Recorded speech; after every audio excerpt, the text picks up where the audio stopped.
Hindi manggugkon sabay ang durian ka. Pero sa September, kanang gingon yung September, Mo na siya sir.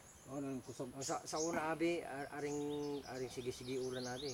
Nakadaot. probot pasabot ninyo, yet gikan karon mga 15 ka adlaw gikan karon maka nanay mga mapopo. Sir. Basta sa katapusan. hangtod na Disyembre. Oo. Basta sa katapusan ara na sir. Aring harvest. Dahil daghang kung siya kumay. Kana sir oh. Kana sir ang dagan. Oo.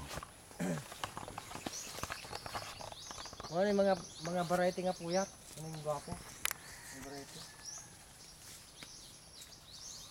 15,000 yun. Hindi, 180. 1.8 tons. 1,800 kilos. Sa 1,800 kilos. Oo. Oo.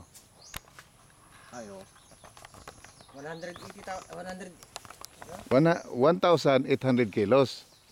Sa 600 kapunuan sa tag 300. Tumamunga tanan. Di gamay ra di ay dili day 60 tons. 18. Ha? 18,000. 18,000? 18,000. Oh, tama, 18,000 no? Ay tama day. 18,000 lagi. 3 times 6 di 18. Ah. Okay, 600 times 300. 18. So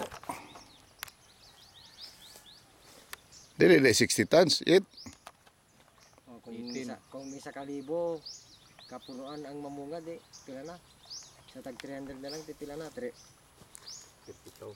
300 tons. 300 o 300. Oo. Kung mamunga tanan. Kung mamunga na tanan. kani ibuhong kani ba kani siya gagmay no? Oh, muna si mga September ni sir. O nya Oh, aring mga naapod si dako. Ra dako naman niyo. ang gusto ni sir. 2 kilos, 50 na ba? Magdako pa rin eh. Oh, Sa kita ni sa distrito ng dagko, abot ko asa ginadala ning mura man ni og 5 kilos. kay makita ning dagko kay ba. Puyat ni. Katawa tanawa, katawa ta sir, katawa. Dako. Mga 5 kilos to. Ato tong picturean. Malambot mamunga tanan. Pero kaagi ni sa kung Ay, grabe sa mo na. Labi? Kung 2007, sus. Hasta tanan gud nga punuan, di ko nasaka tanan. Kaya nadagdag ng ibang dito. kahulog na. Oo, kaya ginako na lang hinog. Mga 60 lagi sa una. 60 tons. Ang harvest niya. 500 punuan lang na harvest namin sa una.